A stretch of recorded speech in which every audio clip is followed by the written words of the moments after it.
ہنرک facials کی ایک کتاب ہے ذہن پڑھنے کا فن، اور اس میں ایک بہت بڑا دعویٰ ہے۔ دعویٰ یہ ہے کہ کسی کے خیالات کو سمجھا بھی جا سکتا ہے اور ان پر اثر انداز بھی ہوا جا سکتا ہے، وہ بھی بنا ایک لفظ بولے۔ تو چلیے آج اسی دعوے کی تہہ تک پہنچنے کی کوشش کرتے ہیں۔ تو سب سے پہلا اور سب سے اہم سوال یہی ہے، کیا واقعی کسی کا ذہن پڑھا جا سکتا ہے؟ سننے میں تو یہ کسی سپر ہیرو فلم کا سین لگتا ہے نا، لیکن ذرا سوچئے، اگر یہ کوئی جادوئی طاقت نہ ہو بلکہ ایک ایسی مہارت ہو جسے کوئی بھی سیکھ سکتا ہو؟ تو چلیے اس راز سے پردہ اٹھاتے ہیں، سمجھنے کی کوشش کرتے ہیں کہ آخر یہ ذہن پڑھنے کا اصل مطلب ہے کیا، اور یہ کہ یہ جادو سے زیادہ انسانی نفسیات اور مشاہدے کا کھیل کیسے ہے۔ دیکھیے، کتاب کے مطابق ذہن پڑھنا کوئی ٹیلی پیتھی یا چھٹی حس نہیں ہے، یہ دراصل ایک فن ہے، لوگوں کے غیر زبانی اشاروں کو سمجھنے کا فن، یعنی ان کے چہرے کے تاثرات، ان کی باڈی لینگویج، آواز کا اتار چڑھاؤ، ان سب چیزوں سے یہ جان لینا کہ ان کے اندر چل کیا رہا ہے۔ یہ آپ کہہ لیں کہ ان کے ہی باتوں کو سننے کی ایک قسم کی صلاحیت ہے۔ اب اس پوری مہارت کی جو بنیاد ہے نا، وہ ایک بہت ہی سادہ سے لیکن اتنی ہی طاقتور اصول پر ہے، اور وہ اصول یہ ہے کہ ہمارا دماغ اور جسم یہ دو الگ چیزیں نہیں ہیں۔ جو بھی خیال ہمارے ذہن میں آتا ہے وہ ہمارے جسم پر اپنا نشان ضرور چھوڑ جاتا ہے۔ صدیوں تک مشہور فلسفر ڈیکارٹ کا یہ نظریہ مانا جاتا رہا کہ بھئی دماغ اور جسم یہ تو بالکل الگ الگ چیزیں ہیں، لیکن آج کی سائنس ہمیں بتاتی ہے کہ نہیں، یہ ایک ہی سسٹم کے دو حصے ہیں، اور یہ ہر لمحہ ایک دوسرے سے بات کرتے ہیں۔ یہ جملہ اس تعلق کی آپ کہہ لیں بہترین وضاحت کرتا ہے۔ ہر سوچ، چاہے وہ خوشی کی ہو یا پریشانی کی، ہمارے جسم میں ایک کیمیکل ری ایکشن پیدا کرتی ہے۔ دل کی دھڑکن تیز ہو سکتی ہے، سانس پھول سکتی ہے، یا مسلز میں کھنچاؤ آ سکتا ہے۔ مطلب صاف ہے، خیالات کبھی بھی صرف ذہن تک محدود نہیں رہتے۔ پتہ ہے، ہماری گفتگو کا سب سے بڑا حصہ وہ ہوتا ہے جو کہا ہی نہیں جاتا۔ یہ بالکل ایک آئس برگ کی طرح ہے، اوپر جو الفاظ نظر آ رہے ہیں نا، وہ تو بس 10% ہیں، اصل مطلب یعنی 90% وہ تو باڈی لینگویج اور آواز کے اتار چڑھاؤ میں چھپا ہوتا ہے۔ اور اکثر غلط فہمیاں پتہ ہے کیوں ہوتی ہیں؟ اسی چھپے ہوئے حصے کو نہ سمجھنے کی وجہ سے۔ تو پھر سوال یہ ہے کہ اس غلط فہمی کی دیوار کو کیسے توڑا جائے؟ اس کا جواب ہے ریپو، یعنی ہم آہنگی پیدا کرنا۔ یہی وہ چابی ہے جس سے دوسروں کے ساتھ ایک گہرا اور لاشعوری سطح پر تعلق قائم ہوتا ہے۔ اب ہم آہنگی کا مطلب صرف اچھا برتاؤ کرنا نہیں ہے، اس کا مطلب ہے ایک ایسا ماحول بنانا جہاں دوسرا شخص خود کو محفوظ سمجھے، اہم سمجھے، ایک ایسا رشتہ جہاں اعتماد ہو اور دونوں طرف کے لوگ ایک دوسرے کی بات سننے اور سمجھنے کے لیے دل سے تیار ہوں۔ لیکن آخر یہ ہم آہنگی کام کرتی کیوں ہے؟ اس کے پیچھے ایک بہت بنیادی انسانی نفسیات ہے۔ ہمیں قدرتی طور پر وہ لوگ اچھے لگتے ہیں جو ہمارے جیسے ہوتے ہیں، جو ہماری طرح بولتے ہیں، ہماری طرح بیٹھتے ہیں، اور اس سے ہوتا یہ ہے کہ لاشعوری طور پر ہمیں ایک اپنائیت اور تحفظ کا احساس ہوتا ہے۔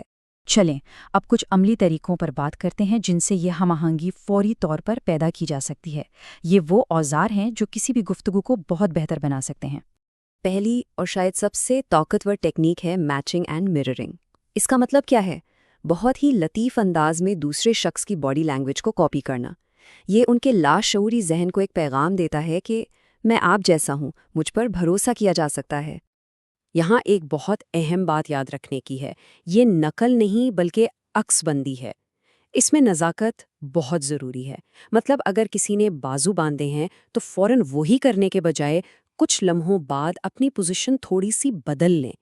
مقصد یہ ہے کہ یہ عمل لاشعوری سطح پر محسوس ہو، یہ نہ لگے کہ مذاق اڑایا جا رہا ہے۔ یہ ایک بہت گہرا نکتہ ہے۔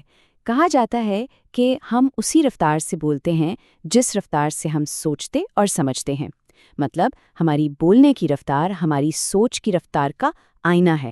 تو جب ہم کسی کے بولنے کی رفتار کو اپناتے ہیں تو ہم دراصل ان کی سوچ کی فریکوینسی سے خود کو ملا رہے ہوتے ہیں۔ اور سنیے، یہ صرف کوئی تھیوری نہیں ہے۔ کتاب میں ایک ٹیلی مارکیٹنگ کمپنی کی مثال دی گئی ہے۔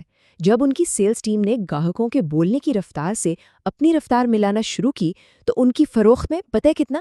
30% کا حیران کن اضافہ ہوا۔ یہ اس ٹیکنیک کی عملی طاقت کا ثبوت ہے۔ دوسری تکنیک کا نام ہے اوپینین آئیکیڈو۔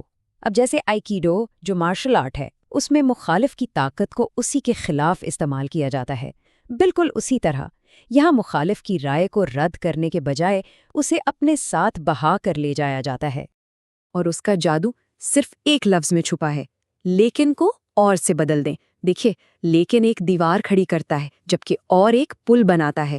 جب کوئی کہتا ہے میں آپ کی بات سمجھتا ہوں اور، تو وہ ایک تصادم کو تعاون میں بدل دیتا ہے۔ اچھا، تو یہ تکنیکیں استعمال تو کر لیں، لیکن یہ کیسے پتہ چلے گا کہ کام ہو بھی رہا ہے یا نہیں؟ تو اس ہم آہنگی کو پرکھنے کے بھی طریقے ہیں۔ اس کا طریقہ بہت آسان ہے۔ پہلے آپ ان کے انداز کو فالو کریں۔ جب ایک تعلق محسوس ہو تو آپ اپنی پوزیشن میں کوئی چھوٹی سی تبدیلی لائیں، جیسے تھوڑا سا آگے جھکنا یا ہاتھ میز پر رکھنا۔ اگر وہ شخص بھی لاشعوری طور پر آپ کی نقل کرتا ہے تو مبارک ہو، آپ دونوں ہم آہنگی میں ہیں۔ ایک اور بہت ہی دلچسپ اشارہ ہے پاؤں کی سمت۔ لوگ اپنے چہرے اور ہاتھوں کو تو قابو کر سکتے ہیں، لیکن پاؤں اکثر سچ بول دیتے ہیں۔ اگر کسی کے پاؤں دروازے کی طرف ہیں تو اس کا مطلب ہے کہ وہ لاشعوری طور پر اس گفتگو سے نکلنا چاہتا ہے۔ اس کے علاوہ کچھ اور نشانیاں بھی ہیں، جیسے آنکھوں کی پتلیوں کا پھیل جانا، جو دلچسپی کی علامت ہے۔ اگر کوئی آپ کی طرف جھک کر بیٹھا ہے اور اس کی پوری توجہ آپ پر ہے، تو یہ بھی گہری ہم آہنگی کی علامات ہیں۔ تو خلاصہ یہ ہے کہ ذہن پڑھنا کوئی مافوق الفطرت کمال نہیں ہے، یہ لوگوں کے خیالات چوری کرنے کا نام بالکل نہیں ہے۔ یہ دراصل مشاہدے کی ایک شعوری مہارت ہے، یہ توجہ دینے کا فن ہے، لوگوں کو گہرائی میں سمجھنے کی کوشش ہے، اور ان کے ساتھ ایک ایسا تعلق بنانے کا ہنر ہے جو الفاظ سے کہیں زیادہ مضبوط ہوتا ہے۔ تو اگلی بار جب کسی سے بات ہو تو صرف الفاظ کے تبادلے سے آگے بڑھ کر سوچئے، کیا ہوگا اگر گفتگو کا آغاز ہی ہم آہنگی پیدا کرنے سے کیا جائے؟ وہ ایک چھوٹی سی کوشش کسی رشتے، کسی ڈیل یا کسی بحث کا رخ کیسے بدل سکتی ہے؟ اس پر ضرور غور کیجیے گا۔